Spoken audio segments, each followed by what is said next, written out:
Well, hello, everybody. Welcome back to another episode of VFX and Chill, the show where we break apart visual effects and/or people in visual effects. We break them apart, we see what's inside, and then we try to put them back together again. That might be our tagline. I am one of the people in the title. I'm Seth Worley. With me today, as always, is Daniel Hashi Hashimoto. Hashi, how are you, buddy? Hey, I'm doing very well. Just, excited about the cold weather that has just arrived here in Canada, and that's pretty nice. So, Oh, that's nice.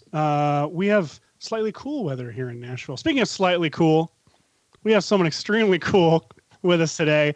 It is the answer to the riddle that was posed today on the opening, whatever you call it. Look. here, I'll do a, yeah, here we are. And ba-boom. It's Doug Appleton, Hi. our friend Doug from Appleton. Perception. How are you, sir? I'm doing great. How are you guys?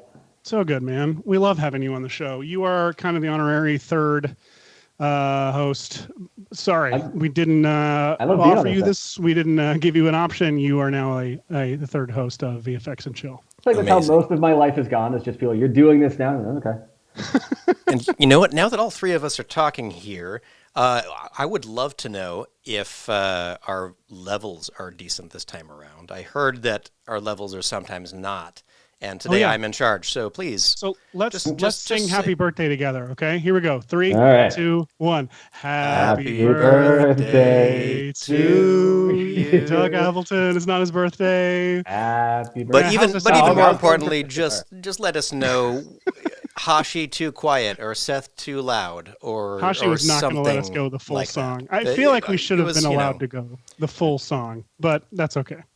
I don't know. Would YouTube have? They would have shut down the stream again. I think we're 2 for 2 on streams getting shut down. Yeah, I picked one of the most copyrighted songs in the history for us to sing. Amazing. Well, let's see. I am trying to find. Whoops. I'm trying to keep an eye on the chat here, but I don't know where I've docked it. Oh, there it is. Hi, everybody in the chat. Now I can see you. And the reason that I'm looking at the chat today is because we are missing one of the very important members of our team because they are away at Camp Mograph. I'm, of course, talking about Michael Zalapsky. And let's check in on Michael now. Michael? Oh, that's cute.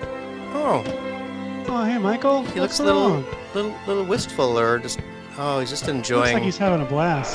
What is Oh my God. DJ from iDesign.com, and today we're going to be talking about how you can get better at lighting, how to improve your lighting. Excellent. Well, that looks like a lot of fun. Looks like a lot of fun. Okay. Well, also, John Lepore, friend of the show, is also at Camp Mograph. So hello to anybody at Camp Mograph who's watching this instead of enjoying the scenery and friends in person around them. Yeah, what are they doing? Yeah. No, this better be like a panel live. Like, think of how easy that would have been. You just, Right? It's really fun, the idea of a bunch prop open a laptop.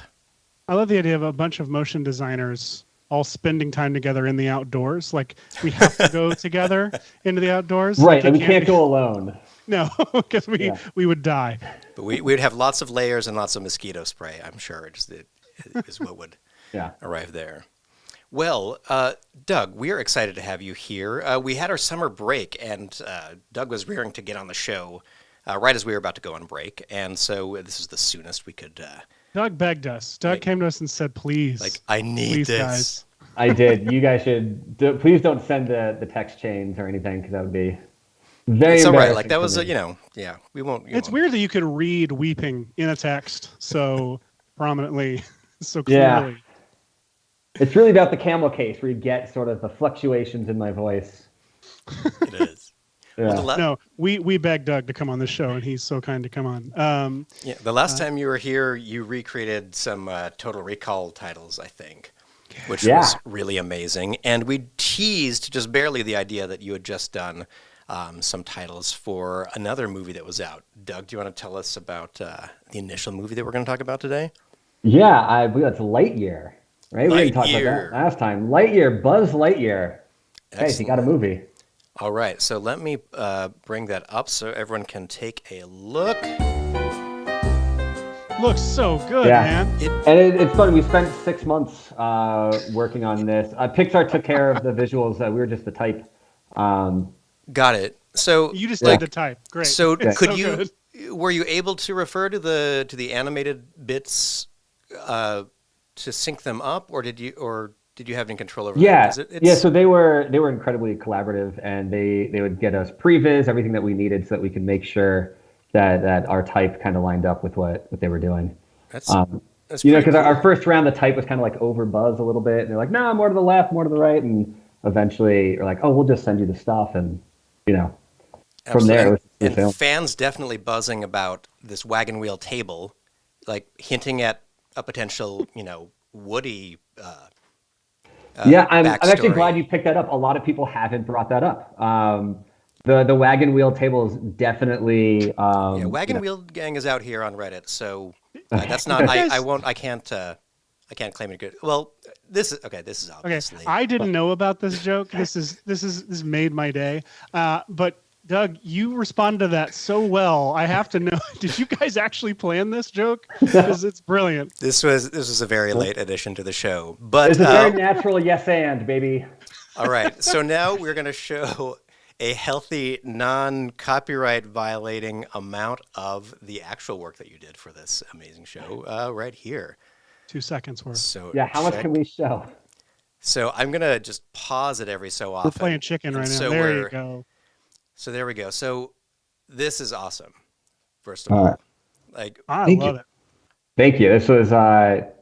This was so exciting to work on. I mean, you guys can see this Buzz Lightyear is not up here because I worked on this. I know you can see my tiny window. This Buzz Lightyear is a Buzz Lightyear I've had for, I don't know, 20 plus years, right? oh There you man, go. I got 2. Yeah. I Once. actually have 2. One of them is in pieces because I was going to paint it, and then I got busy and didn't. So Oh, that's a bummer. it's sitting in a desk all broken up somewhere like Sid's garage. oh, But that's incredible. These yeah, titles were actually my favorite part of the movie. I'm always a sucker for like the macro lens, like up close shots of tiny things for titles. But I love the way you guys like chose the like laser engraving like thing on the side of it with the little elements too. It's really cool. yeah, Really, really neat.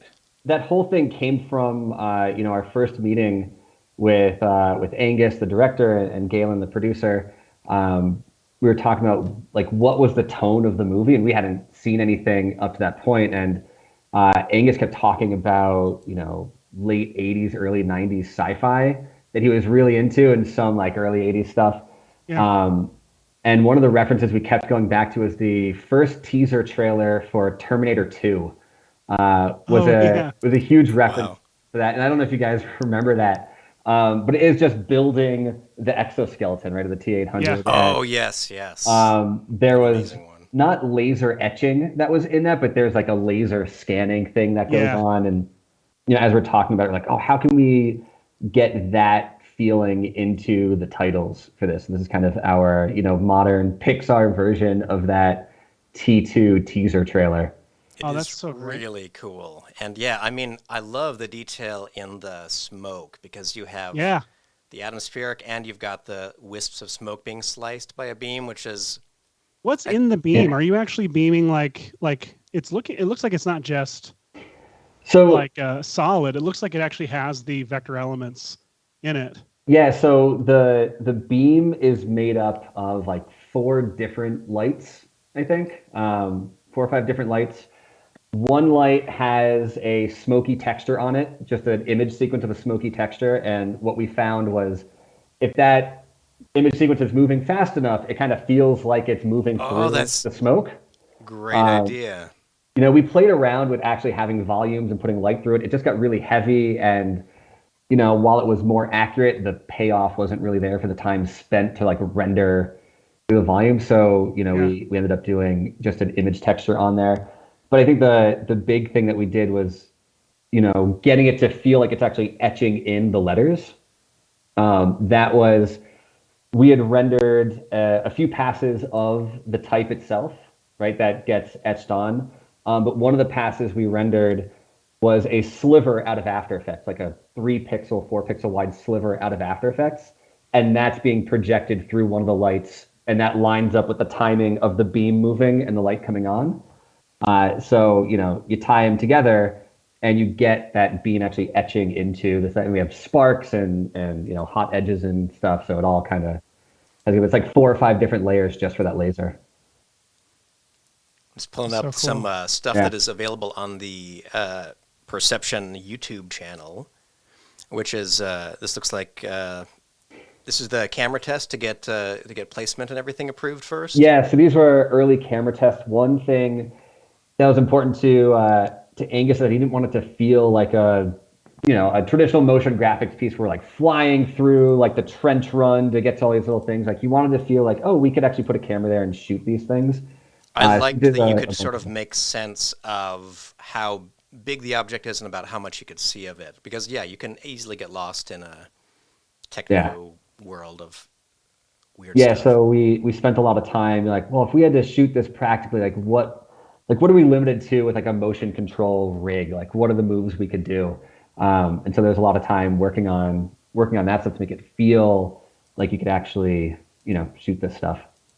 So we did a ton of tests, and we eventually like landed on it was interesting. It was not just the camera moves, but what areas did we want to show, right? Like, what's a cool part of Buzz's suit or the cockpit of the ship, or one of the Eric robots or whatever it was. So finding those places and then finding how can we move cameras around there to get something that's, visually satisfying.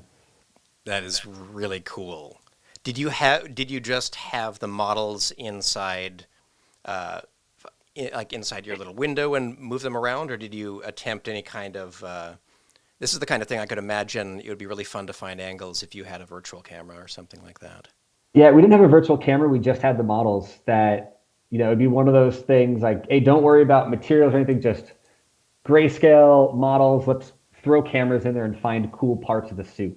We were playing with things like going inside the rim of the helmet and stuff like that. And eventually, as we worked, like, oh, that doesn't really make sense, because if we were going to put a camera there, we couldn't put a camera inside the rim of the helmet. So let's do outside the helmet, things like that. But yeah, it was just finding these interesting areas. And these are the models from Pixar. Like, that's awesome. They were great enough to be like, here's the production model for these things. And so don't drop it.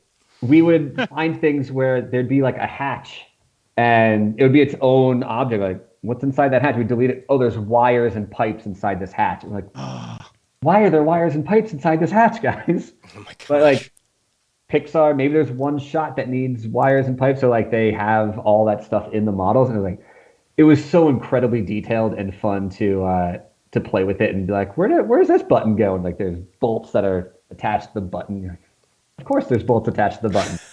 Why wouldn't there be? That's crazy. That is amazing. It was really cool to get to play with that stuff.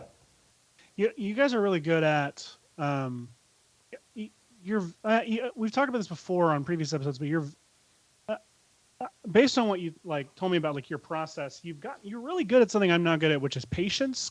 Meaning like let's just work with just the model, let's not worry about textures, and let's find just cool shots of the geometry. Whereas I'm like, it has to look final right now. Like it doesn't look good until it's absolutely fully textured and rendered, and we have the flares and the color grade and everything, and then people can look at it. But you guys are really good at being like, let's try this as fast as we can and get approval on it, and then move to the next stage, which is actually, I think is really impressive.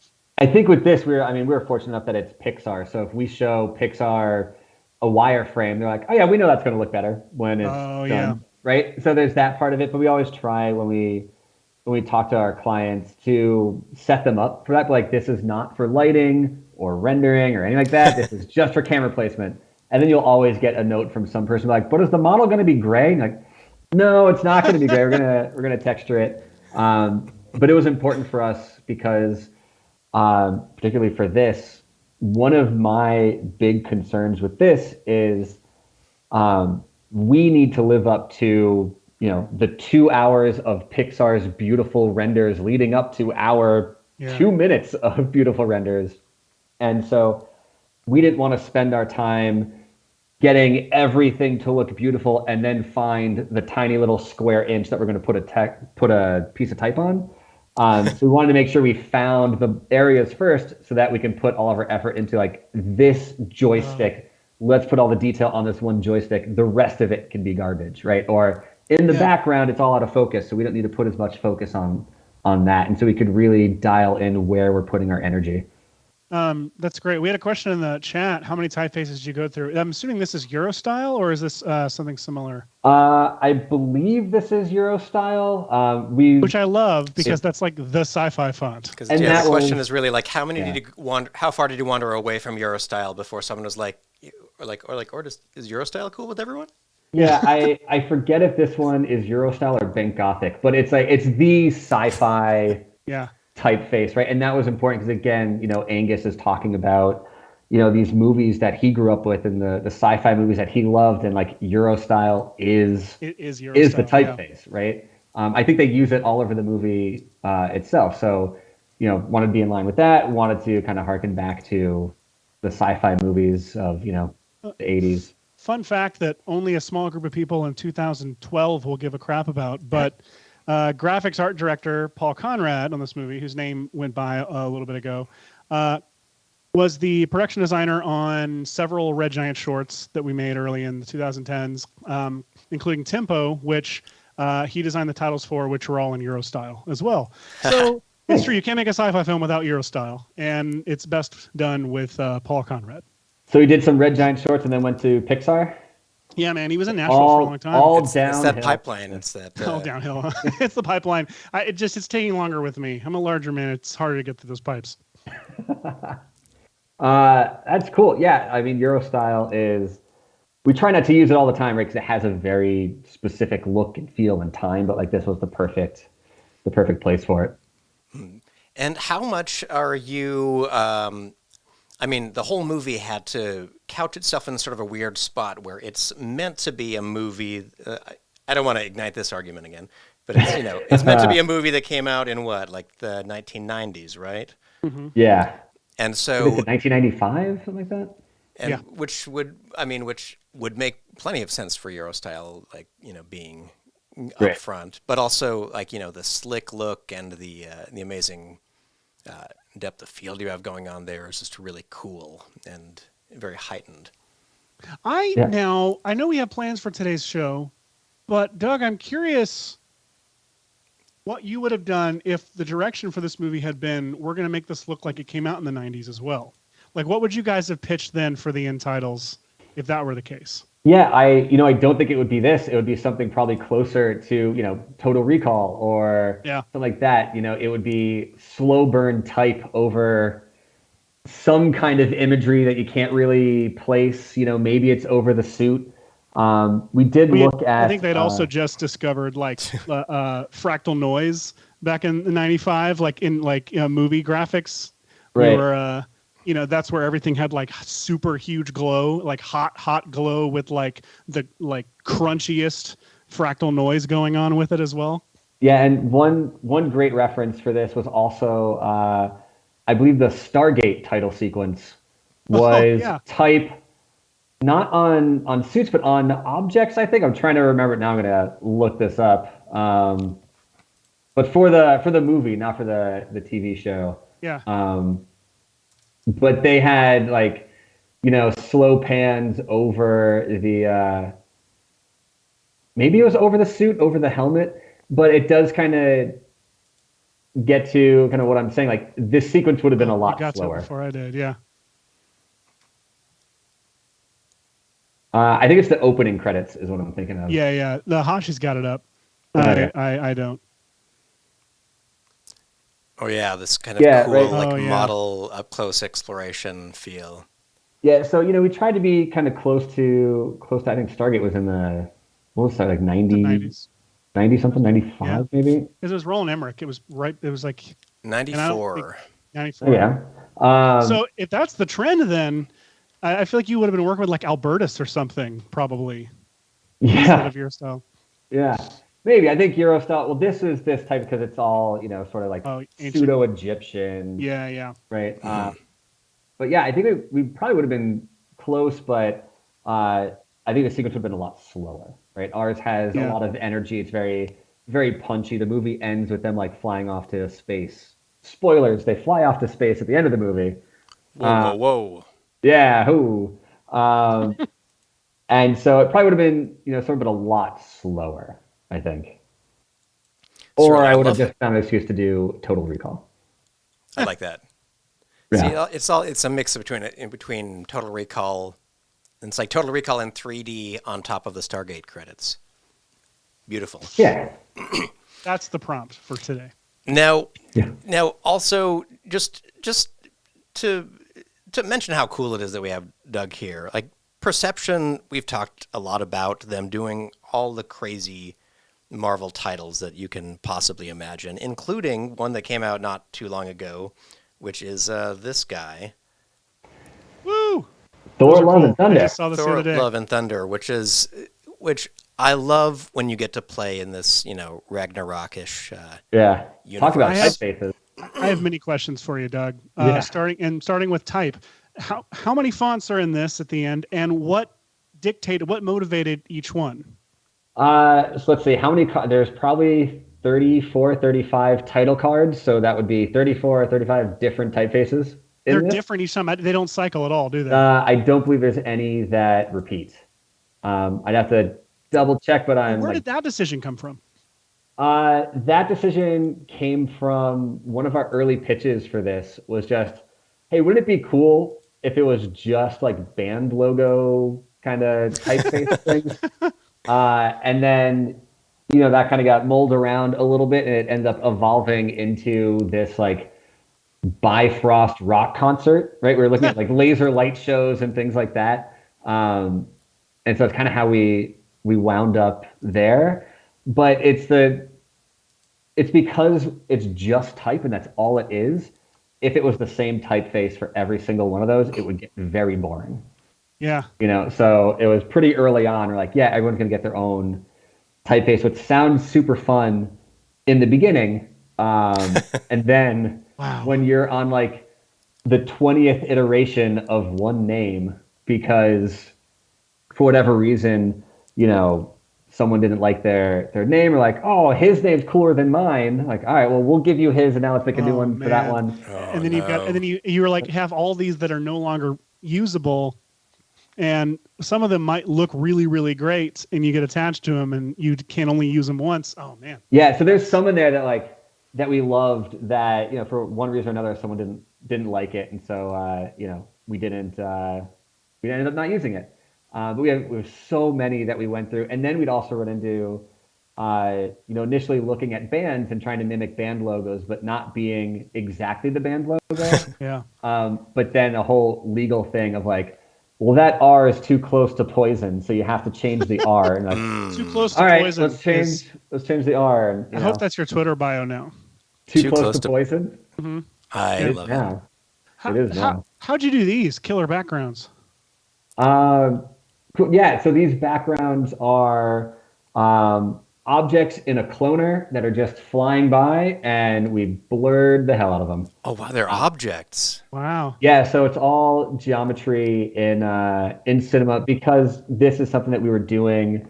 We knew it was going to be in stereo, so we wanted to have depth in these. Oh, that's a great call. It's all just stretched spheres, basically. Maybe they're cylinders. I don't recall. They might be cylinders, but just these stretched things in cinema that are moving through a cloner, and some of them are warped and bent, and then we blurred the hell out of them. That probably looks really cool in stereo. Yeah, I thought it was looking really cool. The unfortunate thing with stereo is that once it's out of the movie, no one will ever see it. Yep. Luckily, it's very easy to do and deal with at the time. It's like saying, Yeah, it's as simple as saying, now put the right eye in there and hit render. Bing, bang, boom. Check the R button. And it's never that easy. There's always something with stereo. We ran into it a lot with Lightyear, which was also in stereo, where Pixar does their stereo a little differently than we're used to doing our stereo. Typically, we would do, and sorry for stereo talk if people don't care about stereo talk, but we would use parallel cameras typically. So they're cameras are just straightforward. So you're saying this here, right, though, is stereotype? Yeah, sorry. so Michael's not here, so I can't. He would make the joke, Pow. and I would hate him for it. Sorry. Go ahead. I was like, yeah, it's all on the geometry. I know you took it 100%. Yes, it's all stereotype. I'm sorry. Yeah, we would use. No, I appreciate it. Listen, I appreciate a good day. I don't. All right. I don't. I do. Keep them coming. But we would typically use parallel cameras and then dial in where our zero parallax is, so like where the screen is in comp. So we just take our renders and shift them right or left.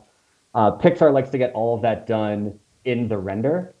So that means that we need to use, instead of a parallel camera, an off-axis camera, which is one is straightforward and then one kind of rotates. But what that means is that this one is seeing light differently than the other one. So you run into like reflections don't line up perfectly. And oh, wow. But then if reflections don't line up perfectly, your stereo doesn't line up perfectly, and you run into kind of all these issues. It's a very weird thing. And there are, I mean, the reason why there's a stereographer on movies like this is because, like, say those like little white glints on the very edge of the, I don't know what you'd call it, the little dial thingy there. Those really bright white spots. Those will look slightly different in each eye, and in some cases, they'll disappear in one eye. And whenever that happens in stereo, it's weird to someone wearing glasses and seeing stereo. It's what would be happening in real life, but it looks very odd on the screen to have something that's there on one side and not on the other because it ghosts. And so sometimes you have to, Yeah, so we would refer to that as rivalries, right? The left and right eye aren't matching. So there's a rivalry there. Oh, that's so much more exciting than it is. Yeah, right. Sometimes there's the most exciting word you could have given it. Yeah. Sometimes there's an easy fix.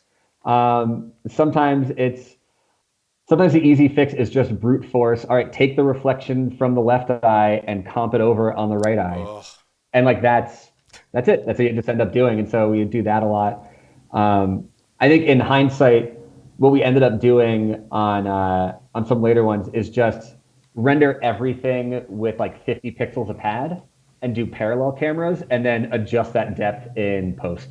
And then you don't run into that issue anymore. But your renders are a little bit longer because you have this pad, but you're saving time on not having to like dial in. And so there's a whole bunch of stuff that, it was interesting because we'd never done the off-axis cameras for one of these jobs before. It was always parallel, but then Pixar was like, no, we want to get it in the render and not dial it in post.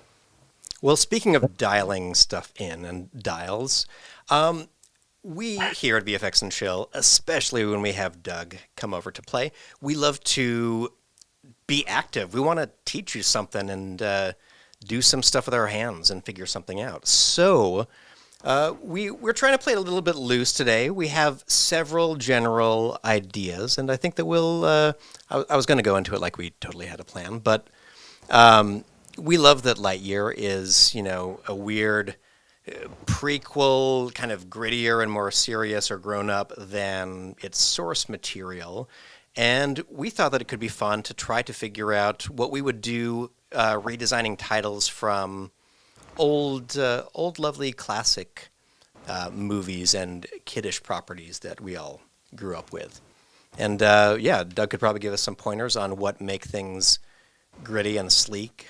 And Seth, what you'd mentioned earlier was kind of exciting. The idea that these title designs would definitely be different in the 90s, the aughts, and today. So yeah, I think that I'm going to drag us into this comp here, which is our exciting wheel of the most kiddish properties that I could think of while very tired the other day.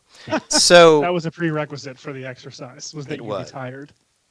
Yeah, so we've got a nice real wheel here, and we can all take turns if we'd like, spinning this wheel, and might like to take on.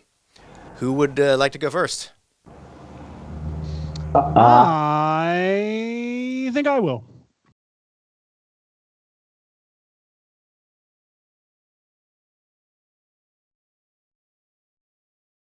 I can make the sound. It's okay.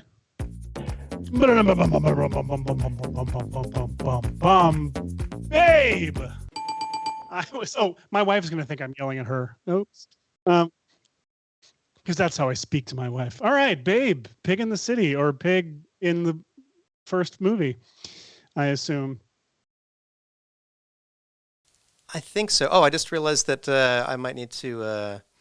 Whoops! I think I need to bring us all in here. Oh yeah. Otherwise, other people are muted. What happened to Doug? Oh, Doug. This is what I look like now. You're doing a little. Your birthmark is. Yeah. It's tracked to you. What's going on there? Wow, I don't. That's fascinating. That's cool. All right, we're just gonna do a little OBS shuffle here because I forgot that when you can't see one of us, you can't hear one of us. Because so it was just me yelling. Great. I didn't set it up the way that. That's what people tune in for. It's just Seth. Beautiful. See, look at that beautiful configuration now. There we go. All right. So Seth, you can either stick with Babe, you can spin again, or just be inspired by that and do whatever you want. I would actually like to spin again, if that's okay. All right. Here we go. I will not do the computer sound. I will let us make the sound effects. And here we go.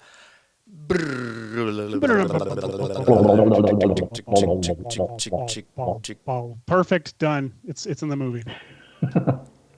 Awesome. All right. You already have 3 Teletubbies. Yeah, I got them Teletubbies. I pull those off the shelf. Yeah, right. I have these too.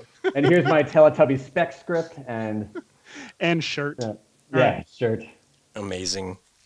All right, Doug, I'm going to have you go next. We'll spin, and if you don't like what you get, you can spin again. Here we go. And that's the one I was hoping to get. Ooh, that's pretty good. All right. They've already done gritty reboots of the Powerpuff. They did. Did you work on the gritty reboot? No, I haven't. Now you are. Now I am. Didn't they cancel the show? They did, thankfully, because it didn't sound very great, but that's just me. It didn't. I don't want Powerpuff Girls dealing with their trauma of being forced to be superheroes as children. Ooh, it would just be Black Widow, but it's called the. Yeah, right. Let's see. Would you like another spin, Doug? No, I'll take Powerpuff Girls. All right, sounds good. And in that case, I'll go for a spin as well. The other option is I can wander off and not pay any attention to anything, and just use some AI to generate movie artwork for any of these properties. Once I see what you two are doing. I think what Hashi means is that's what he's going to do. That's what he wants to do. I'm not good at. You all saw the thumbnail for this video. That took me 3 hours. I loved that thumbnail. You see the fonts on this wheel that are like shards of glass in Seth's brain.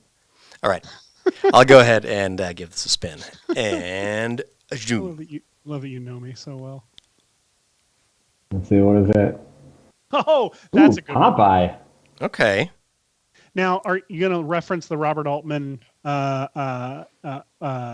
spectacle of Popeye, which I remember as a kid renting and being so excited? Like, there's a live-action Popeye and being this is going to be confused. great. Yeah. Have you seen the trailer for the Gendy Tartakovsky's Popeye? Oh, no. Oh, man. It is so good, and then Sony canceled it. Yeah, which is a bummer. But it looked really cool. We probably can't play it because it's going to, drop the feed. Yeah, but it'll ruin us. If you guys look that up, it's on YouTube, and it looks super cool. It was, I think, before he did Hotel Transylvania, and if you're familiar with him, it has, his style is just oozing from these. Oh, it's like an action sequence, right? It's like a mini. It is wonderful. Look it up, everyone. Yeah. So let's get into the space a little bit. Let's see. I've forgotten what everybody has. Doug, you have the Powerpuff Girls. Seth, you were going with Teletubbies. The Teletubbies, and I've got Popeye here. So I don't know much about the Teletubbies aside from what their name implies. Like they had different shapes, right, or something, and different colors. So what's the deal? So here's the thing. Are we joking that this is a gritty reboot, or is this, or like a gritty adaptation, or is meaning it stars Gritty, the mascot. But that's what I assumed. Teletubbies with Gritty actually would be pretty great. I think the idea is at least to reconceive what was likely a childish design. I'm hoping that most of these would have a childish. Yeah, so I guess what I'm getting at is poster design. Is this like the DreamWorks animation version of Teletubbies, or is this the Marvel version of Teletubbies? I feel like we've got to go Marvel. We've I think got the to Marvel go exciting, version, you know, that PG-13. Yeah, this is the Teletubbies have been gone for 30 years, and they've come back. Okay. Yeah. You know, what's it? What trauma are they dealing with now? Mm-hmm. Their television tubbies no longer work, and they're, I don't know, dealing with that right? They have TVs on their stomachs. Was that their deal? Is that their deal? I have no idea. I think that's isn't that what it was? I think that's canon. Maybe I never watched it, but well, they got these gray things on their. I'm going to let you two discuss that for a second because I think I stole my wife's keys. I'm sorry, and I'll be right back. Talk amongst yourselves. So wait, you got Powerpuff Girls. What's your plan, Doug? So I'm gonna make, as I was saying, I don't want to watch the generational trauma with the Powerpuff Girls. Probably make a poster for the Powerpuff Girls, like if they were made now, the Powerpuff Women. I think we'll do that. Powerpuff Ladies. The Powerpuff Ladies. Yeah, I think we'll do that. Do a teaser poster for the Powerpuff Girls. I'm all for it. I am. So Teletubbies has this kind of puffy, slightly flower girly kind of font, like hippie kind of font to it that I think. Yeah. Oh, my face is breaking again.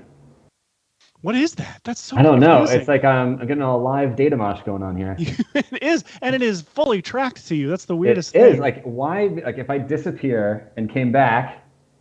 Well, it's like a fake beard. It's like your beard. They're figuring out that your beard is rendering in real time for us. This is where we reveal that I'm actually an AI, and this is that part of the movie. That would make me feel a lot less intimidated by the sheer output of you and your team, but I'm fine. Go AI. Oh, he's AI. It's normal now. That's it. AI is going to take over everything.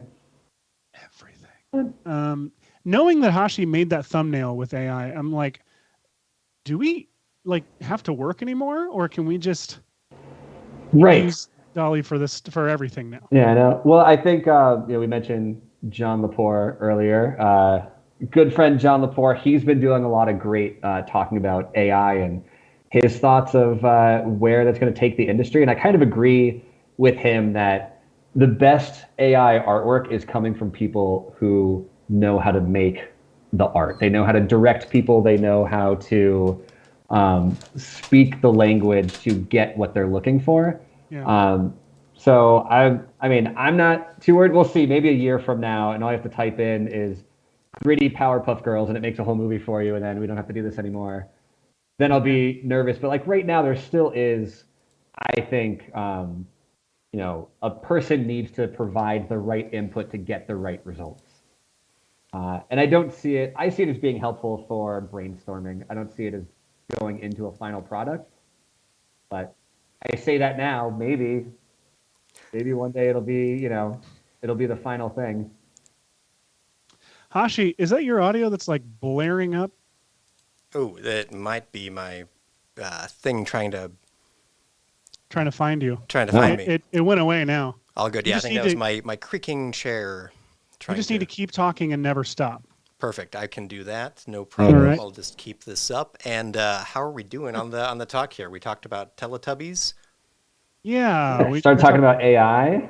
Yeah. Oh, I just watched poetic. AI with Sophia and James. A little early to see a reimagined Kubrick by late Spielberg. I think any age is a little early for the trauma of AI. By the way, that is exactly what we were talking about with Steven Spielberg and Stanley Kubrick's AI, very AI, specifically. artificial intelligence. I love a title which tells you everything you need to know about what AI stands for. It really does. Right. And also, just bizarrely, something that is not great for, search engine optimization, because it's like, did you mean Al? Did you mean at? Right. Yeah, I haven't seen that movie in a while, but it always made me sad, because I'm like, he's not going to be a real person. There's literally nothing he can do to be a real person. And then I guess there's magic at the end. I don't really remember. Well, what did they do? Well, what happens at the end is that he dies when he closes his eyes, because he doesn't close the very, very end of the movie, post fantasy, whatever. And Spielberg talked about it being the part that Kubrick was very specific about. That fourth act was all storyboarded out and really important to the story. And I think the reason why it comes off as a little schmaltzy Spielberg-y is because the message of that section is supposed to be, we have created an artificial being so realistic that the only way to satisfy its dream is to immerse it in an artificial recreation of their life, which completes their circuit, or hit the whole desire of David, and then he dies, says Spielberg.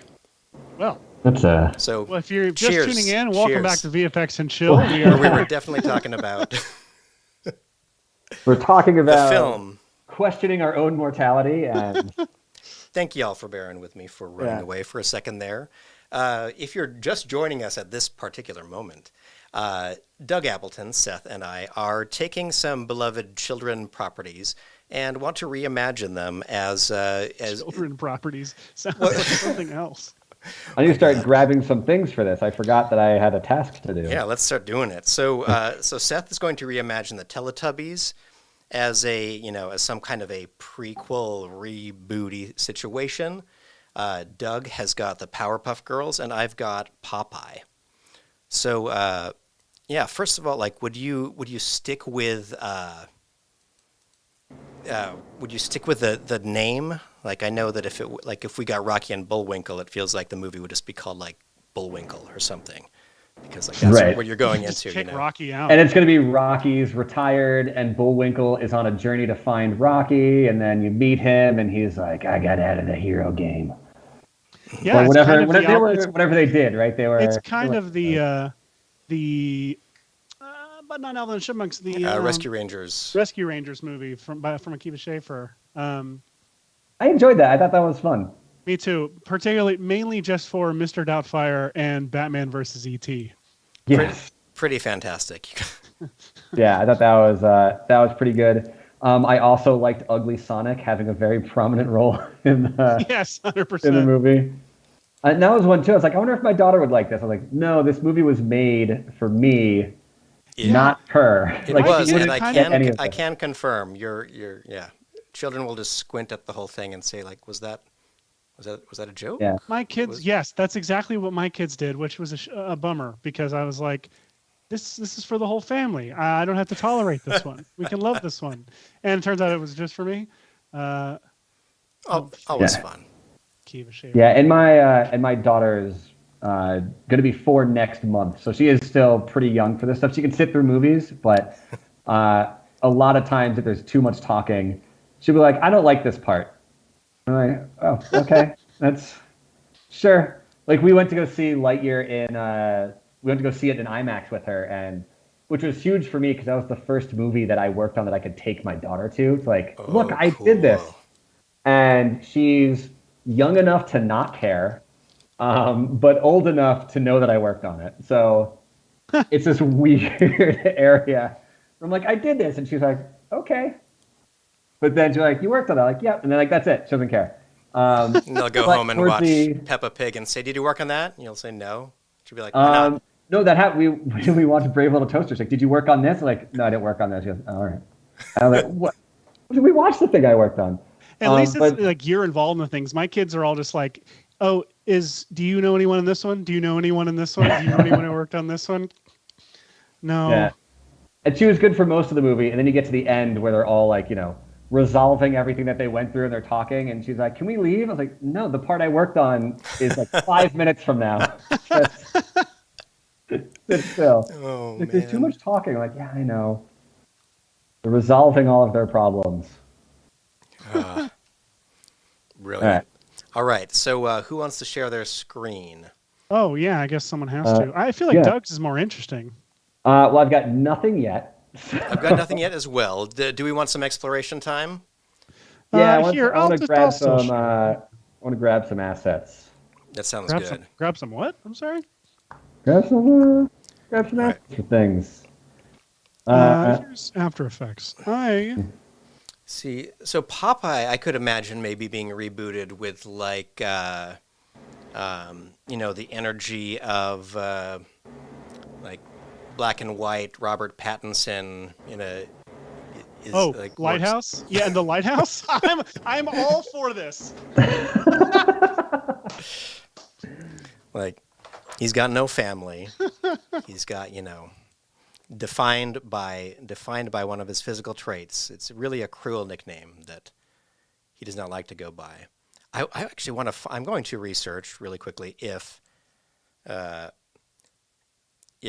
has a full name. Isn't it Popeye the the Sailor Man? Well, yeah. I don't think it's like Chuck E. Cheese, where it's like Charles Entertainment Cheese, Which is just remarkable. Again. Yeah, it really is. It's the greatest discovery of humankind. Is it Charles Entertainment Cheese? Yeah, the E stands for entertainment, so his name is Charles Entertainment Cheese. Greatest of all the cheeses. Captain Crunch's real name is Captain Horatio Magellan Crunch. Based on just now, or like based on a canon that maybe I was lied to about? I don't know, but.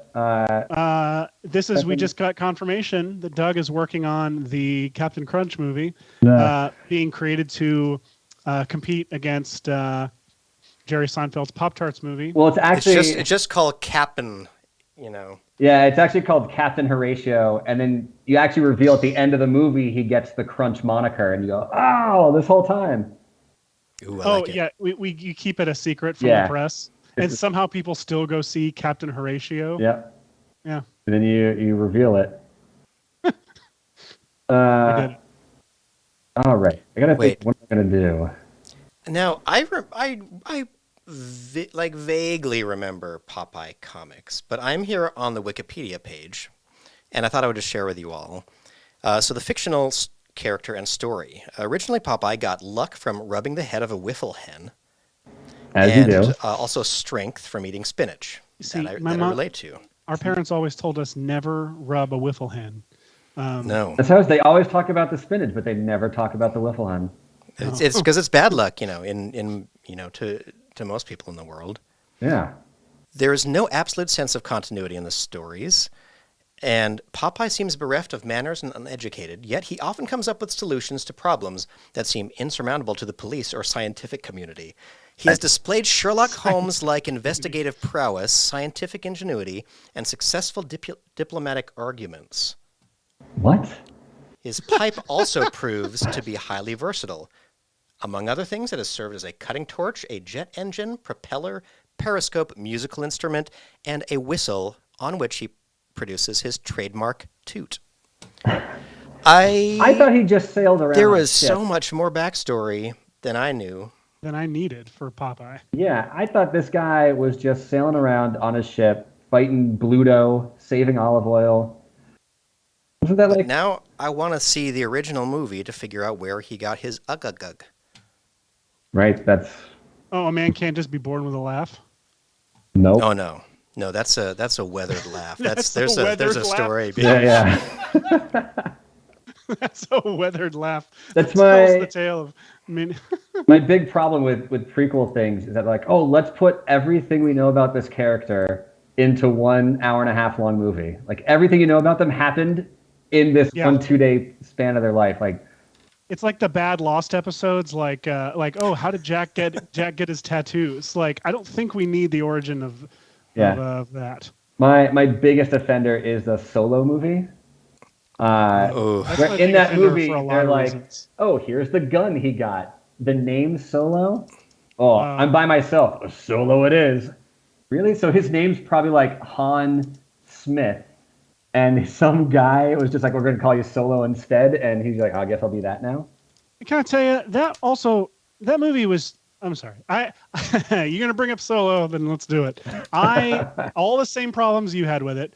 Also, it's that movie was like, I was so excited for it when Lord and Miller were on it, and even when Ron Howard comes on it, I'm like, okay, whatever. That Howard is Ron Howard. I like Ron and Howard. Then it turns out to be like the most fan servicey thing. It was like so smug and proud of itself that like, oh look, we're doing the Kessel Run. Look at us. Like, I don't care. Yeah. Like, do more with this character. You got a killer cast. You have a killer character. I got too passionate about this. I'm gonna calm down and work on my Teletubbies. I don't think you have to calm down. I think go all in. I'm with you. That's I mean, it's the same. Like every prequel does that. Maybe not every prequel. I'm watching the Lord of the Rings, the Rings of Power, and I don't know a lot about Lord of the Rings, so maybe it's doing it, but with the limited stuff that I know about it, I feel like it's not doing that. Like, and here's how they got this, and here's how they got that. Yeah, I hear it's really good. Yeah, I have several friends working on it. I'm enjoying it. I have just pulled up Dolly, just out of curiosity to see. Surprise! To see what I might find. So here's my prompt, everyone. I might need help with this. We've got a vintage photograph of a bald sailor in a white uniform with large biceps and an anchor tattoo with a pipe. That's the most baseline version of it I can imagine. It looks like it interpreted as with an anchor, and not necessarily an anchor tattoo. Interesting. So maybe I could put a comma in here or something like that. I just want a nice face that goes with this. All right, let's see. I got some assets. What am I gonna do? I do only have 6 credits left, Jason. Oh man, why did I broadcast today? All right, All right. I'm kind of feeling like I might not even go into cinema for this. Let's see what I can do with just our old friend After Effects. All right, Doug, let me know if you want me to pull up, or either of you, let me know if you want me to pull up your screens.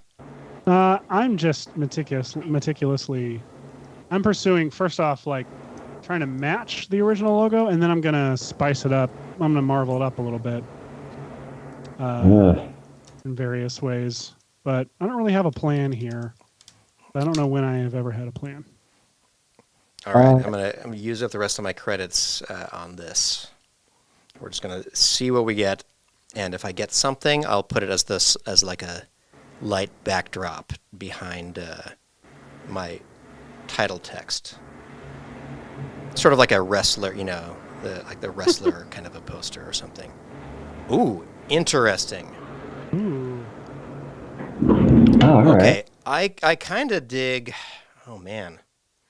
I dig that for that second guy to the left. A little bit, but maybe not. Maybe not for Popeye. But the idea of doing you could do like a wanted ad or something. Oh, a wanted Popeye? Yeah, I don't know. I guess that's not really part of the storytelling. Wanted for piracy. I kind sailing. I kind of like what about this this? dude. What if Popeye? That's not his name. What if he's a serial killer and Popeye's his moniker? That's what they. This is He's the Popeye killer. This is the plot of Netflix's Sandman now in. Yeah. I think we're on. He's popping people's eyes. That's how he gets Popeye. Wow. I kind of dig this one, and it's funny because he's got a teeny bit of Robin Williams' Popeye going on here. Yeah. Just a little bit. Yeah. So I'm gonna maybe use this as a little bit of inspiration. So let's save this as Popeye Dolly. All right. What do I got here? I'm going to reveal what you're working on, Seth. Yeah, it's nothing to write home about. Well, you're sliding the text along a path, which is something that I'm pretty sure I need to remind myself how to do. Yeah, you just type some text and then you draw a path on it, and then you go down to text and path options and select the mask, and then you can go through the nightmare of figuring out how Why it's great? exactly, how to align the text and, or not align the text, but the kerning is like what is the absolute nightmare right now. Yeah. It is fun when you get to go in and do the custom kerning on each thing. Each one. I'm sure there's a much simpler way to do this, and I can't wait for the chat to tell me what it is, because Michael's not here. Right? That's the best Right. part, where it's like, oh, I don't know what I'm doing. Oh, that's what this show is. Doug, how are you? Speaking of what we're doing, what are you doing? What am I doing? I can share my screen. I have, should. Let's see. Start sharing. I've downloaded a Powerpuff Girls logo. And I'm just getting it in Illustrator so that I can then... Oh, you're doing this all proper. Nice. I didn't realize how kind of cool that logo is already. Oh, yeah. It's surprisingly... yeah. I think their character shapes are always so round that I kind of ignore how are you gonna, italic and straight that looks. Are you going to make it steel or reflective? Oh, you know it. Yeah, 100%. You know what's up. I'm just going to try and find a way to do this. Let's see. Do I want to... I guess I can break this up the real way. So I don't have Overlord on my machine at the moment. You guys can see the way that I do things the long way. I want like 1, 2, 3. I end up just making a bunch of layers like this and going in and saying, I want you and you and you. And I find them. I say, you go in this layer. I turn that off. So this is the long way to do it when you don't have Overlord. Now, Sarah Gibson in the chat is asking if anyone remembers the Powerpuff Girls cereal that had Pop Rocks in it. Oh, man. No? That's hard. Wow. That's that would be an interesting experience, I would have to say. My wife and I make ice cream. Well, my wife makes ice cream, and I come up with flavors for ice cream. And that's probably more accurate. And we wanted to make a soda ice cream once. And so we got what's the soda maker thing? Oh, the Soda Stream. We got a Soda Stream, like Coke flavor, and we put Pop Rocks in it. And it wasn't as successful as we wanted to because the Pop Rocks actually ruined it. But we had like sort of pseudo carbonated Pop Rocks ice cream. Ooh. Yeah. Ooh. I was afraid that that would have, Diet Coke and Mentos into something horrible. Yeah, it sounds like how Homer blows up the candy convention in that episode. Right. Yeah, in case. And then we had to move because we blew up our house. But we got a lovely little place right now. Yeah, we had a lovely little hole in the wall place we live in. All right, I think this is good. I guess I'll make you your own thing. So explain to us non-Illustrator folk what you're up to right now. Yeah, for real. Sure. So I should caveat all of this with I am not great at Illustrator. I've learned basic things in Illustrator. Is anyone? And, I get that feeling. There's people that I know who are incredible at Illustrator and incredibly fast.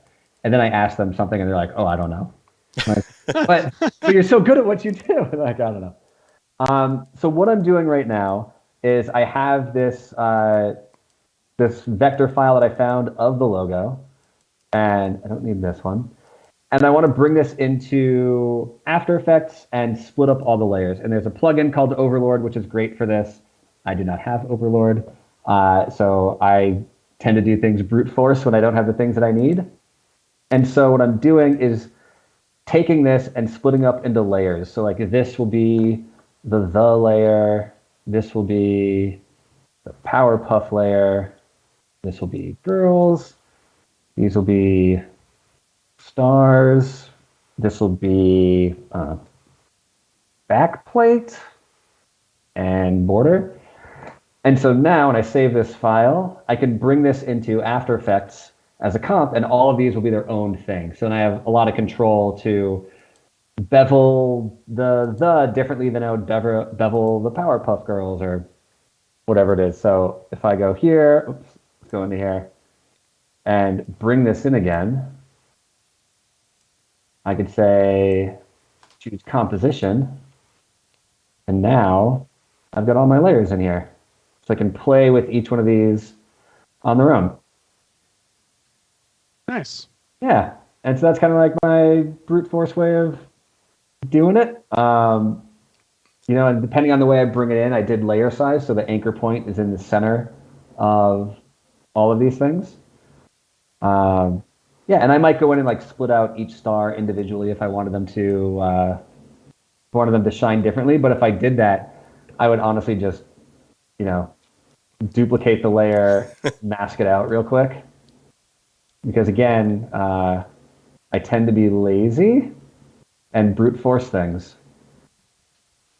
I think that's an all right way to do it. I mean, the lasers in that Lightyear thing are a good example of something that if you computationally try to deal with volumetrics and really simulating something like that, it may not look nearly as good as if you just tried like brute forcing a fast forwarded smoke curl into there. Yeah, exactly. So let's see. So Powerpuff, I gotta cut out the circles in there. Excellent. Seth, do you want to let me know if you are at any stage you want to share anything? I mean, you can see what I'm doing. I'm just right now still in the stages of imitate. Oh yeah, I can share it. I forgot. I put the power in their hands is how I'm going to spin this. Oh boy, now you're gonna see me like wander around to be like, all right, let me find the Pathfinder on here. Where's the thing? That's all I'm doing is wondering. I am just. That's a pretty faithful recreation there. Oh. Hey. Well, let me get rid of the original. Sorry. That's perfect. That's perfect. Sure. I'm about to sample this color here. I can't remember where I was. Here we go. I decided just out of curiosity to bring my image of Popeye into Photoshop. And they've got those new neural filter plugins, which I've not really played with yet. But if you check on the Smart Portrait, I can do things like grab like a dial for happiness and let it... Ooh! I guess that's happier. What would happen if I had made him unhappy? Oh, yeah, now he's more mad. Now he looks like... I won't say. Let's see. Facial age. Let's see what happens if we age this character up. Okay, so here is the stage we would meet them in the movie, right? And then back here is when you would flash back to their young, like, first days in the military. Right. Or the Navy, as it were. I assume... Is Popeye just a generic sailor, or is he a member of any... I mean, he's a sailor. He's a sailorman. I believe he is a sailor man. A sailor man of the sailorman. Yeah. Yes, of the famous sailorman. Okay, surprise, anger. What if I turn down the anger? Okay, that's a little softer. Head direction? Oh, no, thank you. On the head direction. I kind of like, oh, no. Why is your eye messed up? Is it from the facial age? I didn't think so. Wait, revert to the standard, and then let me try the age down a little bit. I like that, all right. Oh, is that me again? Is my mic making all this stuff? I don't know if it's Doug or me. Maybe. Skype is Skype is really trying to like. Hold on, let me mute and let me know. Let's see, can I mute? Oh, we don't want to mute Doug on our show. Can't mute Doug. Did it go away? Did. Oh, I think my air just turned down. It's right behind me. Oh, and it's like, what is all this? Good. Yeah, Skype is trying to auto balance Doug's air conditioning to make sure that it is represented on the stream. I can have it as well turned off, and I can start slowly glistening over the course of. No, leave your AC on. That's the VFX and chill promise. Is that right? The promise? The AC. It was cooler this morning, hence like the hat and the sweater, and now it's warmed up a little bit. So I could take the hat off, but I feel like I've committed. So for continuity's sake, I want to keep the hat on. You know, people don't show up in 20 minutes and be like, "Whoa, what happened?" So something very this happens on the show all the time, but something simple that I always forget how to do. If I'm trying to create this like puff paint look on these flat objects, what's the like the give yourself a little CC blobalize. Ooh, blobalize. I like a blobalize. That might not be the exact one you're looking for, but there's it might get us started. I didn't know if there was a straightforward processor, not intensive way to. I mean, you could use light sweep with a really wide edge lighting. Thing. If we're doing that, I could try Dino Shader. I don't know if that's. Oh yeah, try your Dino Shader. Dino Shader is something talked about what? in the. It worked just fine. Look at it. Oh, there you go.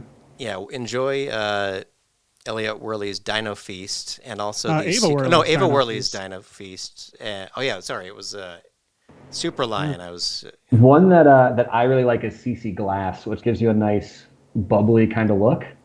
CC Plastic also was one that Hashi uses all the time, I think, or maybe not. Both glass and plastic can do some interesting kind of displacement mixed with some light shading kind of effects. Does plastic do the displacement on it?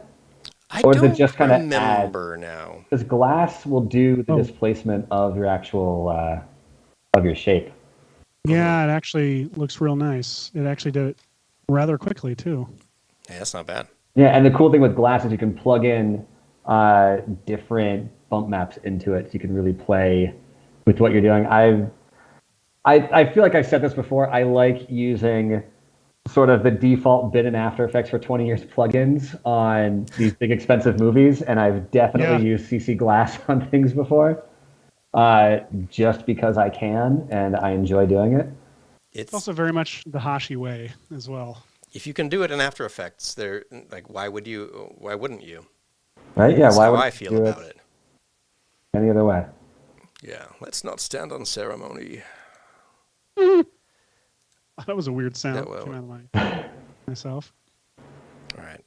I'm going to. I don't know where I'm going with this yet. I have this idea of like a 3D vintage photo that you're flying into. So more of like a I don't know. Kind of the we had when we had Penny on the show. What was the Western show? They did some cool. The one with Jonathan Majors. I don't remember what that was called. Well, I'm going to try to do some kind of converting my Popeye into a 3D model. Doug, do you want to share anything that you're working on?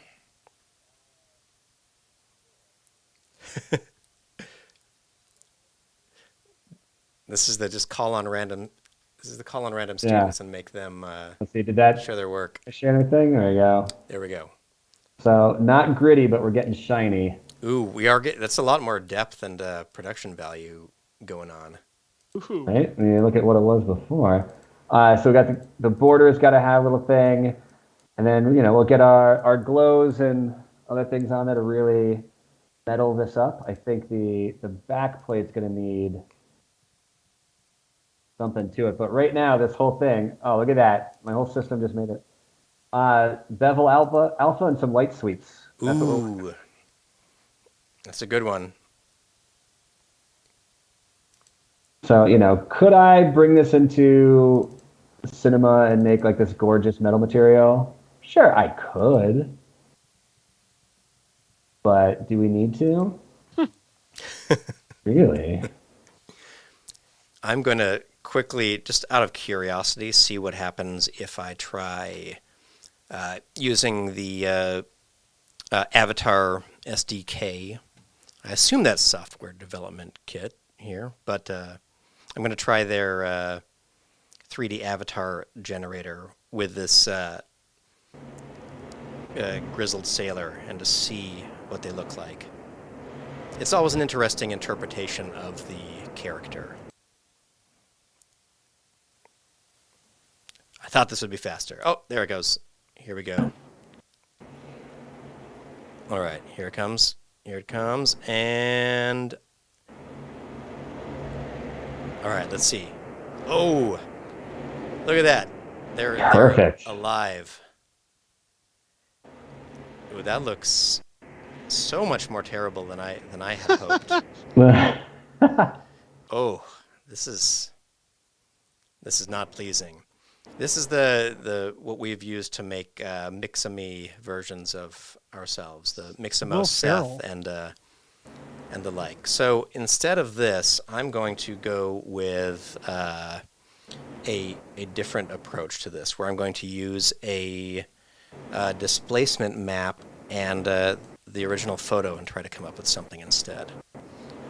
So at any point, either of you feel free to interrupt me, because I'm just goofing off here.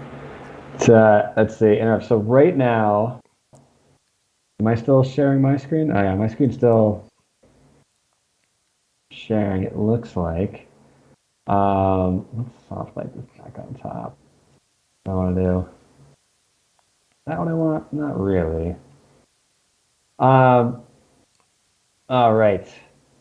So here we go. Dumb question for the group to help. No dumb questions here on the chill.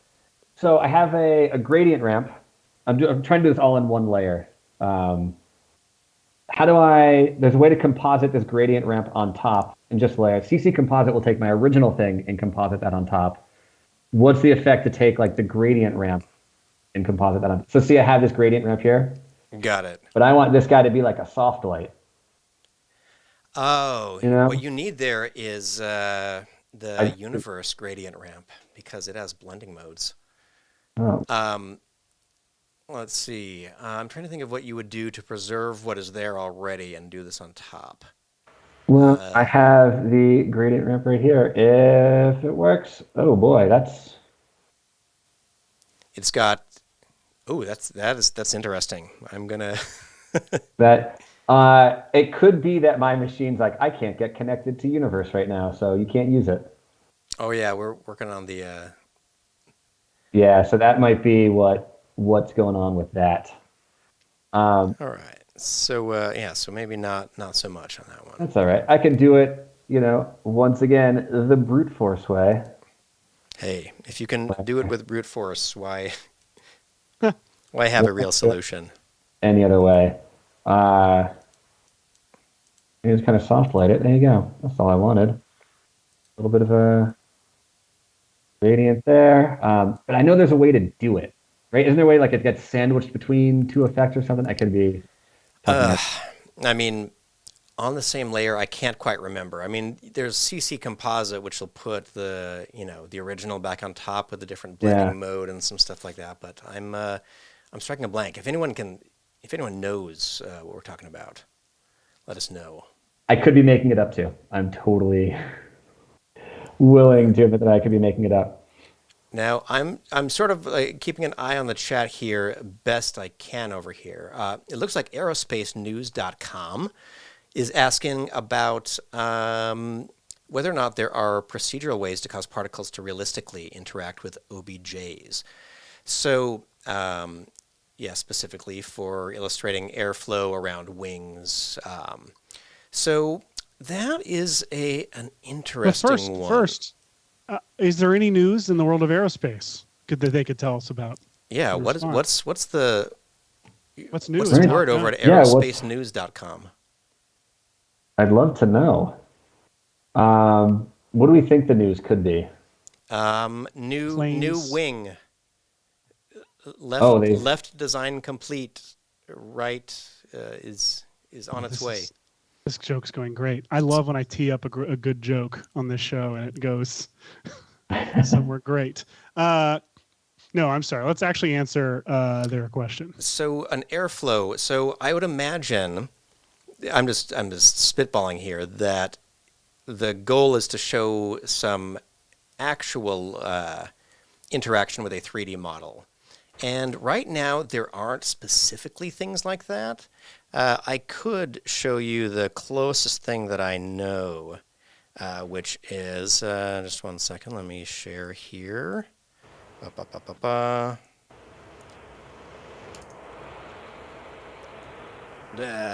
I'm not sharing my thing yet. And Okay, now I think I am sharing my screen. All right, so I'm going to add a black solid. We're going to throw in particular.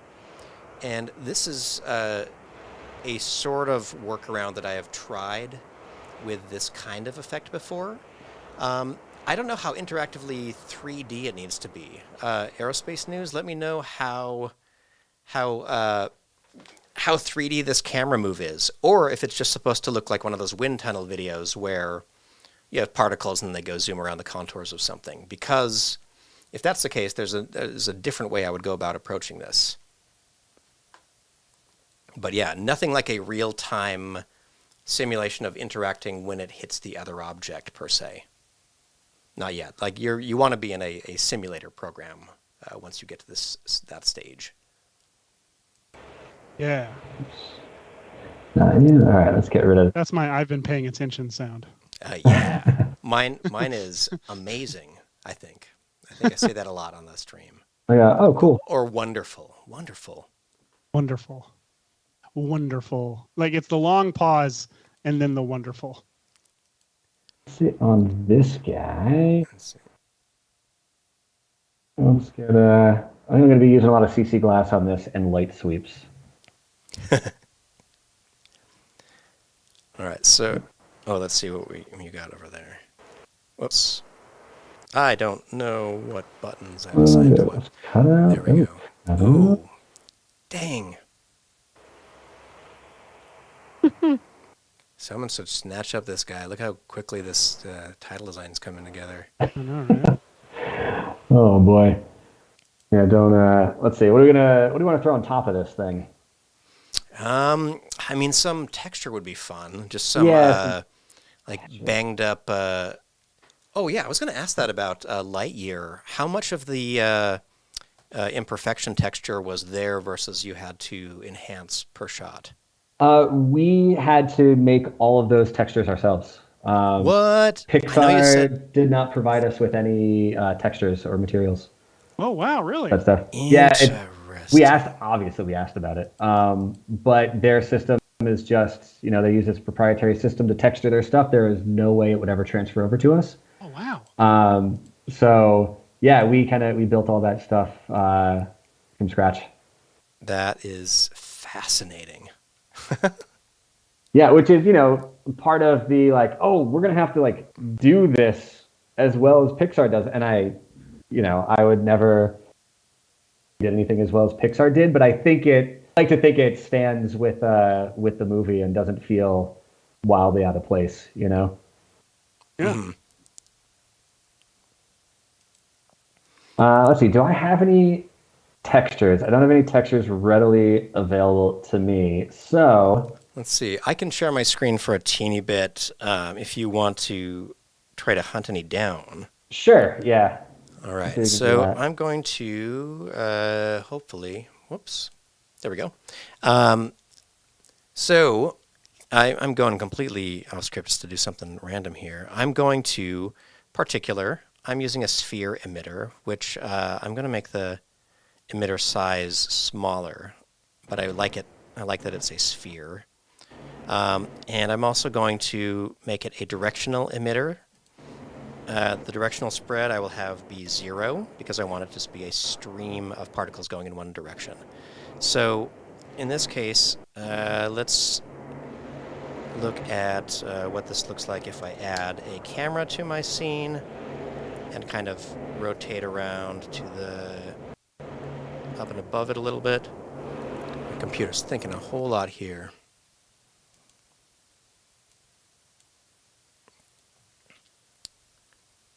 Perhaps broadcasting and opening 2 versions of Cinema 4D while broadcasting was a poor idea. You know what? Why am I doing this out here? I'm going to try just diving into the particular designer window. So hopefully that works out. Oh, I just muted Doug because we were getting some more. Take that, Doug. Oh EC. no! Hold on.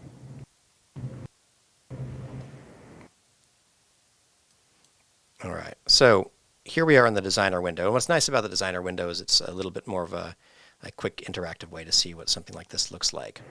So here's the motion of this. It's a directional one, and let me turn up the velocity. Better mute Doug again. Oh, here we go. I'm going to mute Doug. And then, so we've got this little thing right here. I can do that. All right. Doug is unmuted now. Oops. All right, I'm back. All right, we're back. And your video feed is back too, I think. Yeah, perfect.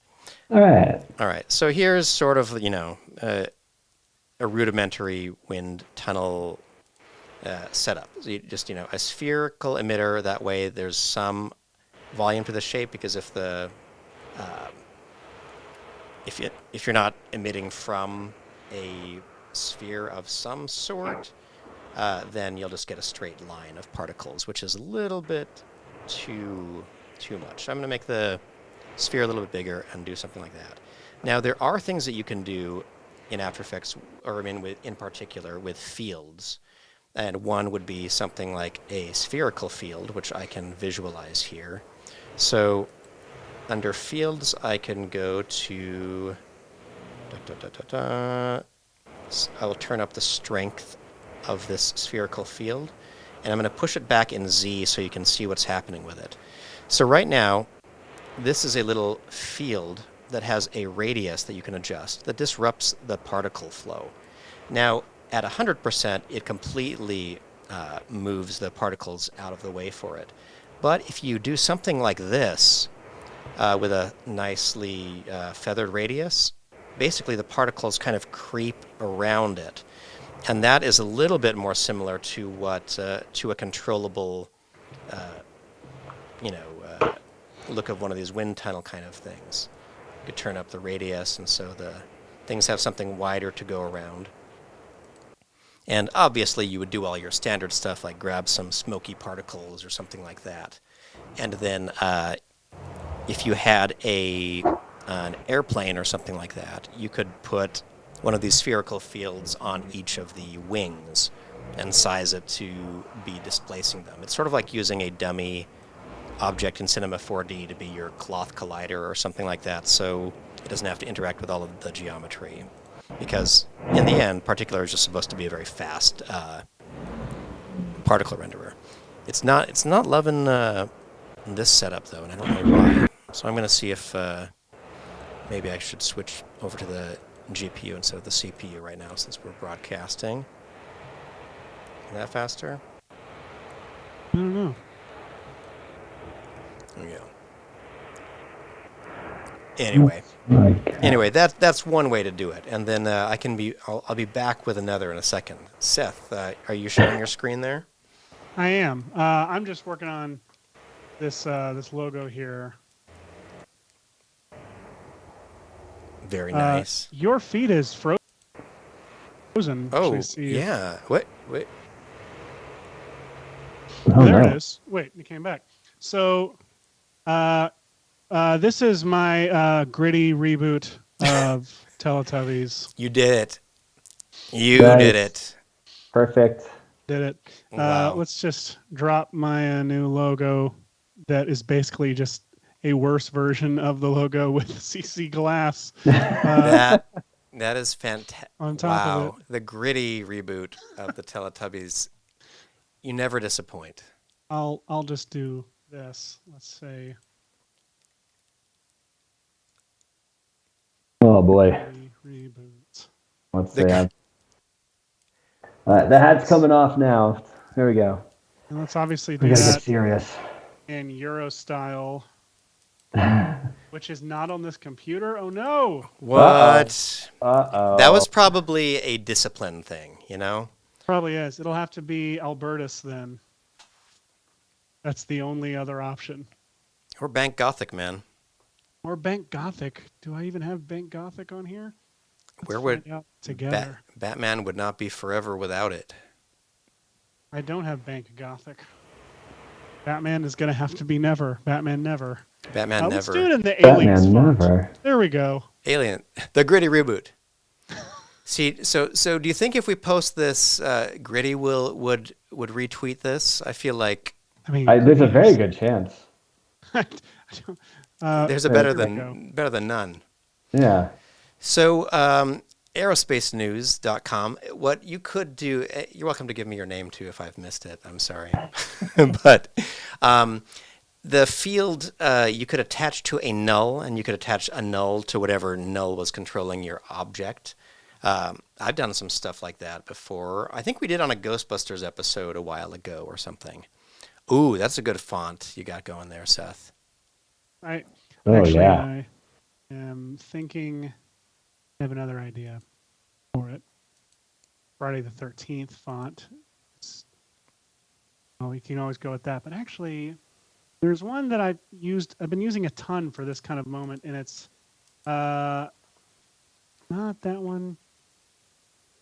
I'm curious where you guys, like, for like Thor movies and stuff, where do you guys source like what are currently like the cornball like 90s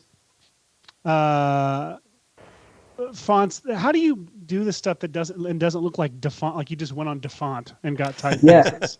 Yeah, it's a fun thing. We can't go on DeFont, like just legally, like we can't go on DeFont and grab typefaces. Just because, there's no line of ownership on DeFont. Like someone puts something on there and you can download it. So we try and, use the Adobe fonts or my font or someplace where there's a receipt of we have the rights, we bought this thing, we can use this font. So yeah, we actually can't go on DeFont. But yeah, it's just I will admit I'm terrible with fonts. I have like 3 fonts that I'll use all the time, and then that's it. And so I leave it to people who are more talented than myself to be like, oh, this is that exact font, or this is whatever it is. I'm like, all right, cool. Let's do that one then. Yeah, I'm no good at fonts, which is I think a weak spot of mine. When I was in school, it was one of those things where I had the option to take a type class, and I was like, who needs type? I'm going to make things move. And and now I'm like, I wish I actually had some formal training in typography. I feel Hashi does just fine not caring about. No, I'm kidding. I am unaware of fonts. It's part of his color blindness. He's not able to see difference in type either. Let's see. I am. We love ableist jokes here on the show. We're not at all. I'm kidding. We don't really. I'm sorry. I'm curious to see if I can stream my phone somehow into the broadcast in some way. I don't know if I can. On a Mac, I could show you how. I'm just trying to figure out how to make it. Are you on Windows or Mac? Full screen mode. Are you on a Mac or Windows? No, I'm on Windows here. Yeah, that's right. Full screen mode. Nope, that didn't do it. I have this tiny little. I can show you. There's my phone. I know I could scale up in OBS, but it feels like this software should be doing something better for me than this. All right, let's see. Original. Leave full screen mode and just get bigger. Why are you being so small? Display settings. View mode. Okay. Stretch. Here we go. So this is going to be silly, but I'm going to try to do a little bringing things to life moment here. All right. So this is a. Oh man. Let's see. We got to go into Skype and figure out some settings. We do got to figure out some version of Skype is really screwing us over now. So I'm probably broadcasting like how to directly access my phone right now. I think I just did. Oh. So no. This is called Avatarify. This is an app where you load in an image and then once you fit your face to it, Hey, what's up? This is kind of live. And like, there's a limited, space that it works, but right around here, it's decent. So I'm gonna see if I can make them like breathing or something like that. Let's see.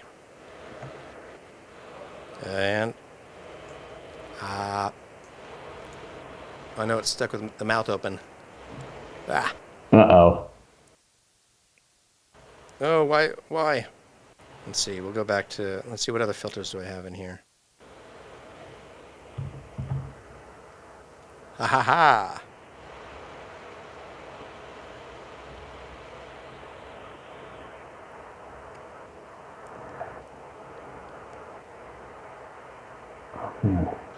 All right. All right. What am I? Some very silly business going on here. Silly business. We're in the point of the show where I'm like, what am I doing? This is the danger portion of the show. Like, what am I working? What am I doing? I'm working really hard on whatever it is. I'm working real hard on something real stupid. We have just crossed into the last half hour of the show. I bet you. That's where I'm supposed to show like, oh, I did this cool thing, and then. Oh no, we never get there. We No. We like to leave people with that disappointed feeling, and why did I waste 2 hours of my day? Which is, I think that's the strategy for making people come back week after week. 100%. Right. Yeah, that sounds about right. Let's do. All right. Let's see. So, aerospace news. I'm not going to demonstrate it here, but motion paths in particular would be a great way to handle something that you had a custom thing that you wanted to work.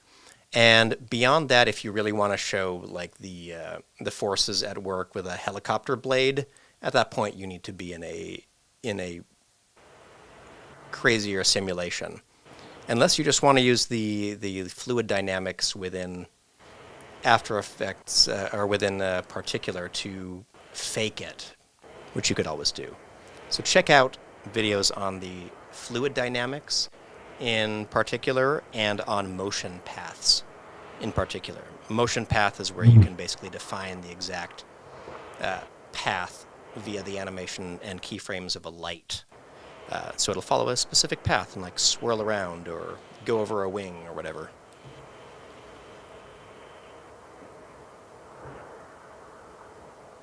Well, that's cool. All right, I'm trying to. Do I have a thing? I don't really feel like I have any kind of anything. Just one of those. We're trying our best, everyone. We are. I don't even know what my plan was. I think I wanted to have this really ghosty looking slow zoom thing with this character. Let's see, how long should my title be? I'm going to say 6 seconds. Let's trim that down. So I just wanted like a slow zoom. This looks a little bit like a mugshot or something like that. Maybe there'd be a little light in here. I know it's a 3D layer, but it'll give me a fake kind of vignette look. Turn the angle down kind of like this, feather it out a little bit more, turn up the intensity, maybe widen it.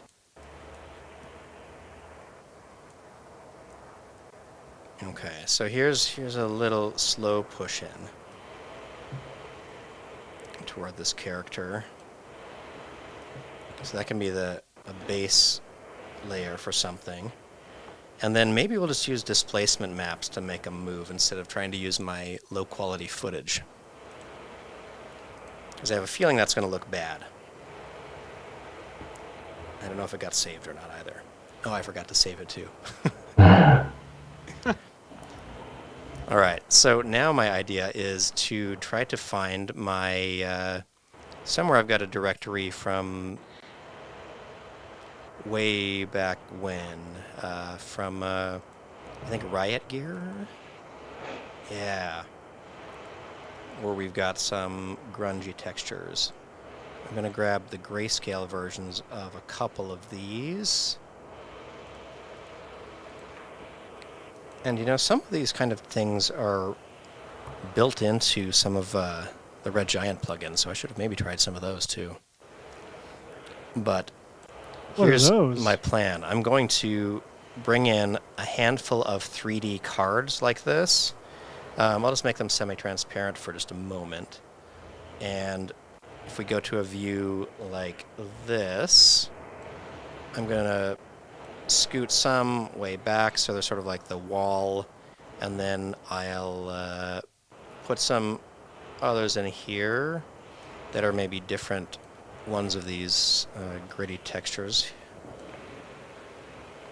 And then let's try some different blending modes with these, or some keying modes. So on this front one, I could do something like an extract. And what I want to do here is I want to really key out all the... Maybe we'll start with the darkest stuff first. We'll do a really soft key to key out a bunch of dark stuff. And now look what you're getting. You're getting this kind of cool... it's like you're just leaving the smudges on the glass bit through there. And if you do that and you get, let me hide that other layer. You get this little grungy layer with just the brightest spots of it. Now, when you're moving through 3D, you have some slight, dust and debris around them. And, yeah, I'm just going to work with that. I'm going to duplicate this layer and bring one back in space. A little bit more. Let's look at this view so I can move one forward like that. It'll also kind of move out of the light, which is interesting, since I've got the light in here. Reverse the direction of that. I promise I had some plan here to why this is going to look really cool. But yeah, either of you, let me know when you want to grab the screen, because this is not super interesting. But what are you up to over there, Doug? Let's see. Hold on, let me pull a thing into a thing first, and then. All right. As soon as you do, just let me know, and we'll pop over. Sure. You can look at mine if you want. I think I'm done. Actually, I'm not. I should probably add one extra little circle down here that look a little something. This.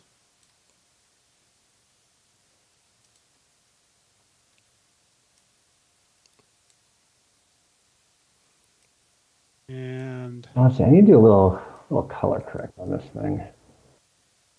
There we go. Now it's done. I think you nailed it, man. I think so too, right? Yeah, I think mine's going to be a disappointment.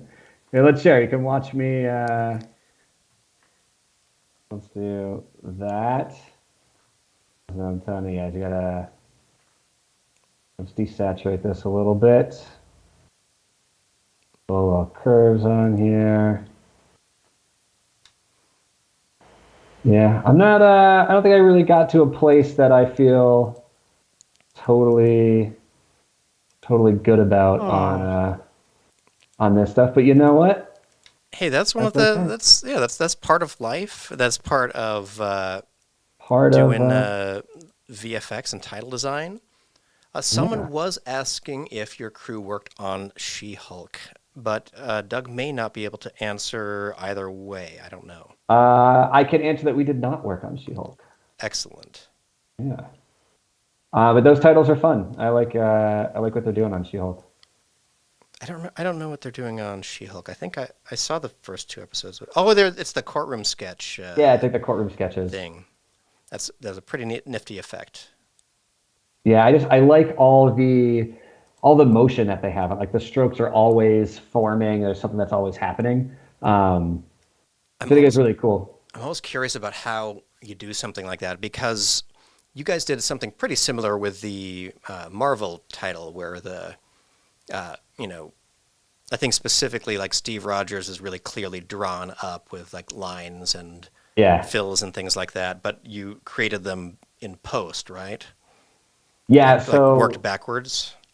Yeah, so that was the Steve Rogers one. I think we have a video of it on our site somewhere. We created this very elaborate paint on reveal mat that we have. So it's really elaborate one that was unique to each character. So it would like go around his shield or around the star or whatever it was. And that's revealing 4 or 5 different levels of detail of paint. And all of them are offset by like 2 or 3 frames. So it feels like it's building on and growing. And then that gets projected onto the Steve Rogers model. And then you kind of get this paint on in 3D space effect. That's pretty cool. And did how did you generate the drawing pattern on that stuff? Was it like captured somehow? No, so we did a few things. One, to get the painting effect on there, it's a plugin that I think it does one thing really well, which is making paint called Alien Skin. And I don't know if they've updated it in like 15 years. But you can get some really good like oil paint effects. And the thing I like about it is that somehow it knows how to follow what the lines would be. So like on his shield, it wouldn't be like random cross-hatch paint effects. It would be like a curved line that went around the shield. And there's a ton of settings on that. So we use that. And then for the actual, we also had a stroke, like a line stroke that came on first that got filled in. That was something that we drew that by hand and then did a very elaborate kind of reveal with mask wipes on that stroke. And then the painting effect was we created a bunch of mats of just brush strokes, just like black and white brush strokes that we used, layered them up, 100 times in different positions and like warping them so they would reveal around the shield properly. And just kind of combined all that stuff together. It looks great. And it's funny because I've tried procedural attempts at things like that, and they're pretty hard to do successfully. So yeah, definitely hats off to what you were able to achieve with that one. Thank you. Yeah, it's definitely a tricky thing because I think it's something that I like about the She-Hulk one. It's really easy to put just a paint stroke reveal and call it a day. And then kind of be done like, oh, it reveals like paint, but it's the extra detail of it's not just one stroke, it's 5 different strokes at varying level of detail. Yeah. And I see some of that in the She-Hulk one, and maybe I'm just lying to myself. I don't know, but I feel like I see that in the She-Hulk one. And then also that it's constantly moving. Like there's no static frame. There's always in the She-Hulk one, there's something that's painting on or drawing or like a global texture that's always evolving. So it's cool. They've managed to bring a lot of energy into something and depth. I think they're all kind of offset in space to bring a lot of energy to a thing that could be very flat, right? And kind of boring, but they've brought a lot of energy to it. That is it's a great great look. Feel free to check those out. And I could probably in the background here figure out who did those, or actually chat. Get on that. Find out. Yeah, who did those, chat? Find out who did those. Thank you. All right. I'm gonna cheat and put looks on here. That's what I'm gonna do. That I just threw retrograde on top of mine, which is I've now put some focus stuff going on with the camera here, and some kind of film grainy look. I'm trying to go for a sort of like a like you're moving into a daguerreotype kind of thing. So as you push forward in 3D, I've got the simulated grain that's moving around and the hair and stuff. But if you turn off my retrograde effect, what you have are these like 3D bits and pieces of the imperfections and stuff. And they're all kind of being lit by the spotlight. I wonder if I ditch the spotlight and just leave this as simple 3D layers to interact, if that actually works better. And then add all of my vignettes and stuff afterward to this. All right, now I'm getting a little bit of the like frosty glass layered up kind of thing. But yeah, this is rough. This is really rough. I'm going to try to do all the last minute panic parts right here. Yeah, right. Like, oh, what's this? Okay, I can toss on a crazier than life vignette in there, and that'll make it kind of swimmy like that. Instead of using the After Effects depth of field, how much is that setting me back on the speed of this render? Probably a lot, right? Oh yeah, a lot. Yeah, I need some kind of background. That's what I need on this thing. All right, I'm going to add, I don't use this often, but it's an effect called Noir by Universe. And basically it forces stuff to black and white, but it has some cool vignette patterns that I kind of want. I'm going to try the street light one maybe. Venetian abstract. Let's do, all right. I'm not quite doing what I want. Ooh, I know. How about CC Spotlight, everyone? Yeah. There we go. Okay. Oh man, yeah. See again, CC Spotlight wins. I'm going to turn down the height a lot, so it's more like a streak. Oh yeah. See, this is. Look at the difference a little CC Spotlight makes. And then, let's see, I'll put the light up here. I'm kind of just trying to base it a little bit on the direction of the lighting on Popeye there. And then, what do I always say about drop shadow? It's one of the most underrated things you could use. Is it more drop shadow? More drop shadow. Boom! Look at that. It's using native drop shadow, even though this is a 3D layer. How mad does that make everyone?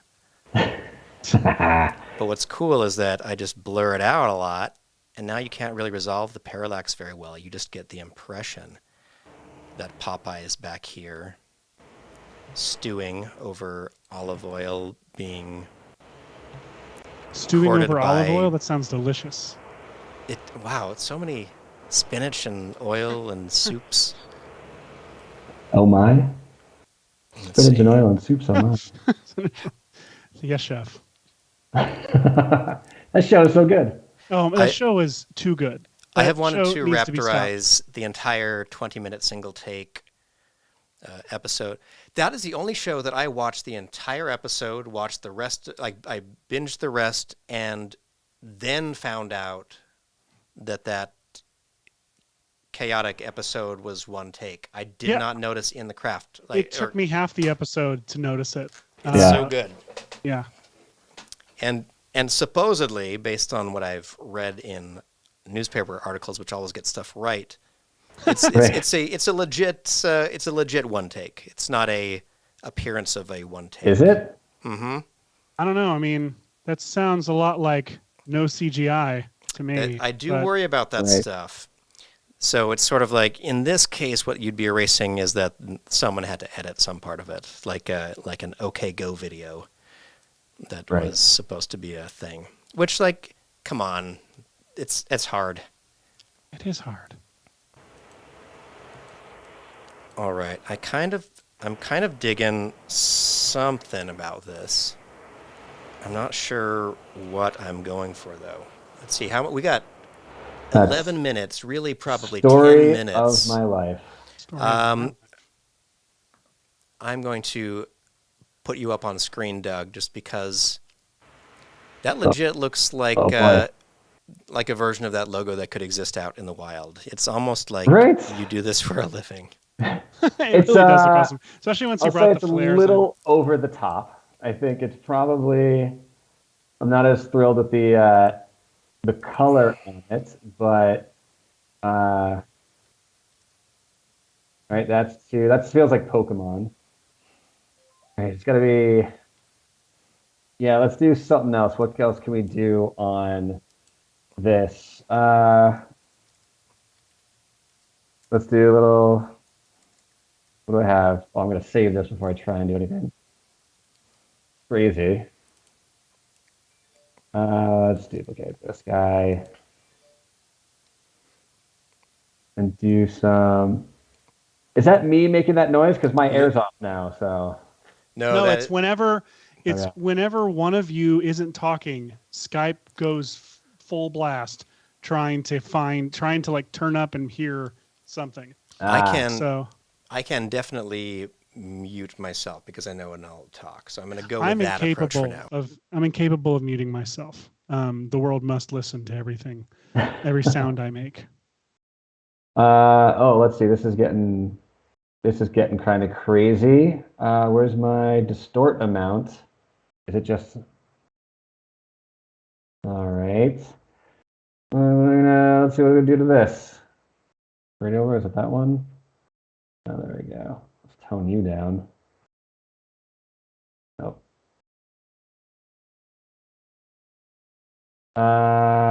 What else we want to do to this? I feel like that's a bit over the top right now. You know what this probably needs is something in. It needs to be in the top corner of a Nerf product box. I'm going to go here and let's see. I think I probably have sparks or something. There you go. Actually, I muted you in Skype, FYI, because your air was still coming through Skype. But you can unmute yourself whenever. All right, let's take some sparks. I think, unless I permanently muted you in Skype. Oh, these are like crazy sparks. Yeah, I forgot that you all can hear that too, because I was muting myself from the stream, but not from Skype. That's what I figured. Sorry, Doug. Keep doing real things. Oh no, real things. Then we get some sparks in here. It's probably what the doctor ordered. We get some sparks right there. Oh, these sparks are already out of focus, so I don't have to do anything crazy. Oh, you know what I want? Yeah, give me this little spark bouncing off of the top of this logo. Here we go. Oh, that's gonna be. Damn it! Awesome. Look at that. Happy little accidents. I don't think I need all of you sparks, so I'm going to take just you sparks. Dang it, Doug! You made something legitimately cool. How dare you? What's your chromatic aberration coming from? How'd you do that? I did that with universe chromatic aberration. Now, would you have really done that off the air? Yeah. Well, that's sweet. I want to know if that's really true, because it is really true. Chromatic aberration, it's a thing that we like. This is more than I would normally ever do, because typically they're like, hey, can you guys tone your stuff down? Yeah. Fine, you don't want something cool, I guess. So we would make it way more subtle than that. We'd also put on usually on top of this stuff too is I'll also put on like a half pixel blur just on top of everything. This is already getting kind of soft. Half pixel blur? How come? Just because nothing should ever really be sharp. You know, if we're trying to make something that fits in a movie, you're never gonna shoot someone that's like vector sharp, right? So you always want to put like maybe not a half pixel, but a 0.1 pixel just to soften it a little bit. And then because I am like I said, real cheap and dirty, I'll just do like a noise instead of finding like a nice noise. I'll usually just do a noise like this. But again, that's also too sharp. So you'd want to put a little bit of a blur on there as well. Right? And then I got 0.5 blur. And you just kind of soft like that. Oh, I should also... You're soft lighting it? Yeah, so I'm soft lighting it. So I'll set this to 50% gray. Yeah. So that way you don't get it ever like super dark or super bright. It kind of hangs out in that middle when you put the noise on there. Yeah. So you can see you do something like that, but then you'd lower the opacity kind of way down. So it's just a subtle little bit of something. Yeah. I'm learning that I want that. movie stars are just like us. Just kind of faking it till we make it. Doug, I don't know if you know this, but you've made it, and what? You can stop faking it now. You can actually do things for real now.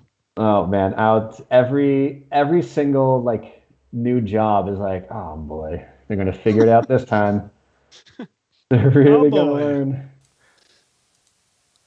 My goose is cooked. Yeah, right. I love that you unmuted for that. It's always I put on my tie so I can go. Ooh. Good. Every job. Let's see. I had other sparks. What do these other sparks look like? Where'd you go, other sparks? I don't know if these are any. There's like tiny little sparks. You guys go this way, and let's make you bigger. And I'm going to put a camera lens blur on these. What? Camera lens blur, too. Yeah. And you know what? Let's get crazy. Set that aspect ratio to 0.5 so they kind of feel like they're anamorphic. That's clever. Look at those. They're beautiful. There you go. Do they work in context? I don't know. I probably got too many things. Maybe too many things going on. Is there such a thing? There's no such thing as too many things. That's good. Not after our very pleasing to the eyes intro sequence. I love that intro sequence. I think it's so much fun. I have veered off the path of gritty reboot, and I think I have landed in like like trailer you would see for a book on YouTube. Like the little narrator saying, born to poor parents, like read all about it in. Right. It does. It looks like this week on Discovery, what Discovery Plus or whatever. It looks like a low grade docu-series. I can't find the right. I wanted like an enlisting like typewriter, kind of looking thing. But no such luck here. I don't know what I'm getting over here. Undo. And I'm struggling with the Sailorman or Sailorman. So I've made this. All right. I think I do need to tone this down a little bit because it's hard to read Powerpuff Girls at this point.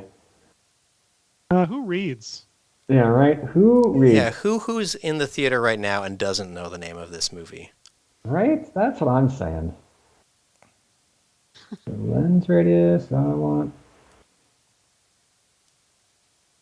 So I always forget what setting is it that's going to tone this thing down. I thought it was the distortion amount, but it's not. Edge fall off? No. Just usually what I do is I find a thing I like, and then I forget how to use it, and then I come back in and be like, yeah. That's how you do it. But you know what? I think this is, I'm feeling okay about this. I think that's pretty great. Yeah. I'm feeling a little okay. I want to do, let's see, on you, Powerpuff Girls. Look at that. We've taken this thing and turned it into this thing. That's well, really, we've taken. No, not even that thing. We've gone from Nickelodeon to Spy Kids. If we could work on Spy Kids, that's what I want to do. I want to work on Spy Kids That feels like that would be a fun team to be on. I think that would be a lot of fun to work on Spy Kids. I loved Spy Kids with the thumbs and all that stuff. There you go. It was wild. To that. Oh, you know what? I know what it's missing. I don't know if you guys are ready for this. Ooh, I'm ready. We're ready. Nope, wrong way. Wrong way. No. Yeah. No. Boom. Yeah. Whoa. Whoa. Can't handle it. It looks kind of phallic when you angle it up that way. Huh. And now it's only that, and it's only ever going to be that for me. So never mind. Do what you want. Carry on. Well done. Well done. Perfect. Let's see. How can we make this? I'm gonna make this worse. I'm doing a little trick that I actually really like with text. So if you ever have just boring text like this and you just need a little bit more flavor or integration, you can add Universe Heatwave to it. And Heatwave is cool because it'll give you a fractal pattern of both blur and slight distortion. So you don't get any like crisp edges anymore. Now you have kind of this more fading away kind of thing.